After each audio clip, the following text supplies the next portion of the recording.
Bonjour, je vous propose une nouvelle vidéo sur les obligations, sur la notion de prix ou de valeur d'une obligation, de duration et de sensibilité, sans utiliser Excel, c'est-à-dire en me plaçant dans des conditions de partiel.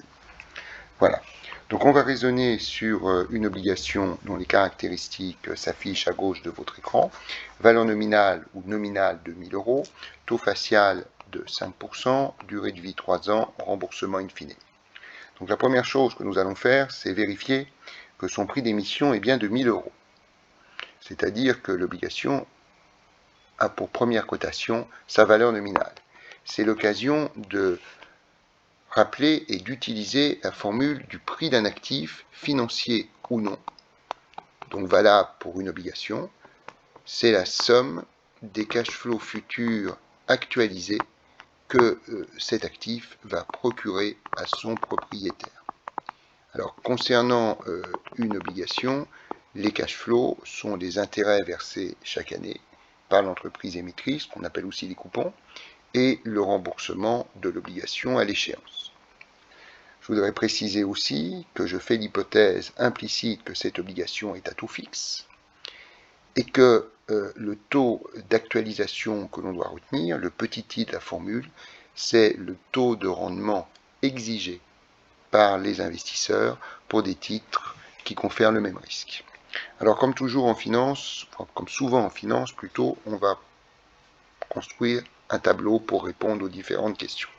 Donc on a une obligation qui a une durée de vie de 3 ans, donc je vais faire une première colonne où je vais inscrire l'année T. Donc évidemment j'ai une obligation dont la durée de vie est de 3 ans, donc je prévois 3 lignes.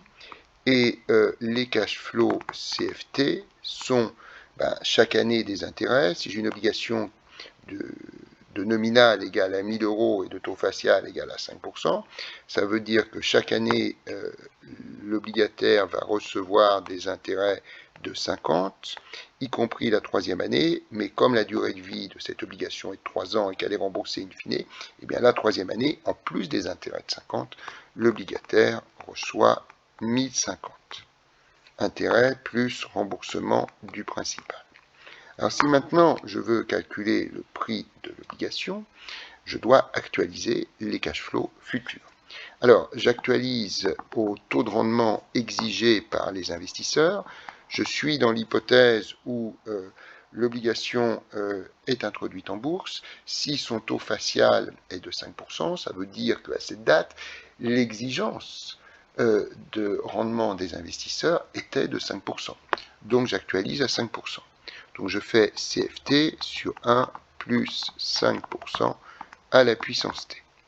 Ça veut dire pour la première année 50 sur, bien évidemment, 1 plus 5%, ce qui nous fait bien sûr 1,05 puissance 1. La deuxième année, je ferai la division 50 sur 1,05 au carré. Et la troisième année, je ferai 1050 sur 1,05 au cube. Alors si je fais les calculs, bien évidemment à la calculatrice au fur et à mesure, donc j'ai 50 sur 1,05, ça me donne 47,62, 50 sur 1,05 au carré, ça nous donne 45,35, et si je fais 1050 sur 1,05 au cube, ça nous fait 907,03. Rien ne m'empêche de faire le total de tout cela, et cela me donne 1000. Donc je vois bien qu'en appliquant la formule, le prix de l'obligation est égal à la somme des cash flows futurs actualisés au taux de rendement exigé par les investisseurs que cette obligation va rapporter, on retrouve bien le prix d'émission. Alors ça c'était la première question. Deuxième question, on fait l'hypothèse que juste après l'introduction en bourse, le rendement proposé sur le marché primaire est porté à 5,1%. Ça veut dire que les nouvelles obligations qui vont être émises vont être assorties d'un taux facial de 5,1%. Alors est-ce que pour autant le marché va se détourner? Est-ce que pour autant les investisseurs vont se détourner d'une obligation qui rapporte un taux fixe de 5%? La réponse est non. Elle trouvera toujours des acheteurs, cette obligation, à condition de permettre aux investisseurs qui l'achèteraient d'avoir un rendement de 5,1%, sachant que les cash flows qu'ils vont percevoir sont connus d'avance, puisque c'est une obligation à taux fixe. Par conséquent, les investisseurs veulent bien acheter cette obligation, dont le taux facial n'est que de 5%, à condition de calibrer son prix à la baisse et faire en sorte qu'en investissant un montant plus faible, en recevant ces cash flows futurs, eh bien, leur rendement soit identique à celui qu'ils auraient en achetant de nouvelles obligations, c'est-à-dire en allant sur le marché primaire. Par conséquent, je vais déterminer la valeur actualisée de chacun des cash flows, non plus en divisant par 1 plus 5% à la puissance t, mais en divisant par 1 plus 5,1% à la puissance t. Donc ça nous donne, première année, 50 sur 1,051 à la puissance 1. La deuxième année, ça nous donne 50 sur 1,051 au carré. Et la dernière année, ça nous donne 1050 sur 1,051 au cube. Alors, je vais faire les calculs au fur et à mesure. Donc, 50 sur 1,051, 50,1,051, ça me donne 47,57. À chaque fois, dans cette colonne, j'obtiens un montant plus faible, puisque je divise en actualisant à un taux plus élevé. 50 sur 1,051 au carré, cela me donne 45,27. Et pour terminer, 1050 sur 1,051 au cube, ça me donne 904,44. Et si je fais la somme de tout cela, ça me donne 997,28 €, qui est bien sûr le nouveau prix de l'obligation.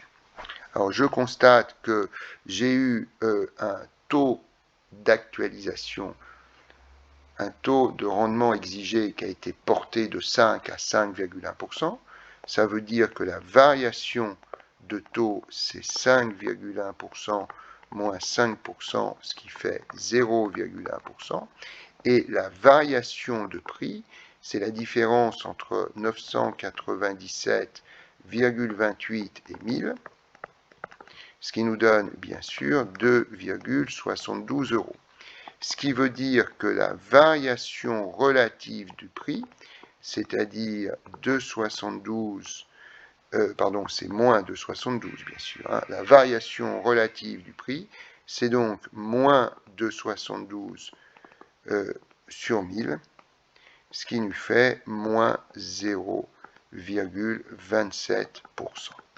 Donc ce que je veux souligner, c'est qu'une hausse du taux d'intérêt de 0,1 ou de 0,10% traduit ou implique une variation relative du prix de moins 0,27%. Alors on se propose maintenant, en troisièmement, de calculer la duration et la sensibilité. Alors, je voudrais commencer par rappeler la formule de la duration. C'est 1 sur le prix de l'obligation que multiplie la somme, non plus des CFT actualisés, comme on le faisait pour déterminer le prix de l'obligation, mais la somme des TCFT actualisés. Et donc, si le prix de l'obligation le jour de son émission est connu, c'est 1000, d'accord ? Eh bien, pour pouvoir calculer la duration, il faut que je fasse une colonne TCFT sur 1 plus 5% à la puissance t. Alors, en réalité, CFT sur 1 plus 5% à la puissance t, nous connaissons, c'est dans cette colonne, donc il me suffit de multiplier tous ces nombres, tous ces montants par t. Donc la première année, si je fais TCFT sur 1 plus 5% puissance 1, j'obtiens une fois 47,62, ce qui fait bien sûr 47,62. La deuxième année, je dois faire 2 fois CFT sur 1 plus 5% au carré, c'est-à-dire 2 fois 45,35, ce qui nous fait bien sûr 90,70. Et la dernière année, je dois faire 3 fois 907, pardon, 0,03. Ce que je vais faire tout de suite. Donc 907,03 fois 3, ça donne 2721,09. Et donc, si je fais le total, si je fais la somme de 2721,09 avec 90,70 et 47,62, j'obtiens 2859,41. Si maintenant je veux calculer la duration, je dis que c'est cette somme que je viens de calculer, 2859,41 divisé par le prix, cohérent avec le taux de 5% que nous avons utilisé, qui est donc de 1000 euros. Ça veut dire, en faisant l'opération, que la duration est de 2, en arrondissant proprement, de 2,86 années. Alors moi, ce qui va m'intéresser, c'est la sensibilité. Je voudrais rappeler que la sensibilité, c'est moins D sur 1 plus I. Ce qui nous donne donc moins 2,86 sur 1 plus 5%, c'est-à-dire 1,05. Et si je fais 2,86 sur 1,05, ça nous fait moins 2,72. Alors, cette formule de la sensibilité, elle a été obtenue, je vous renvoie à une vidéo que vous retrouverez sur la chaîne où je démontre la formule. La sensibilité, c'est la variation relative du prix de l'obligation rapportée à une variation du taux d'intérêt. Je n'ai pas mis delta, j'ai mis petit d parce qu'on fait l'hypothèse qu'on considère l'impact d'une toute petite variation de taux d'intérêt, DI et non delta I, sur la variation relative du prix de l'obligation. Alors, cela m'amène à dire que dP sur P sur DI est égal à moins 2,72.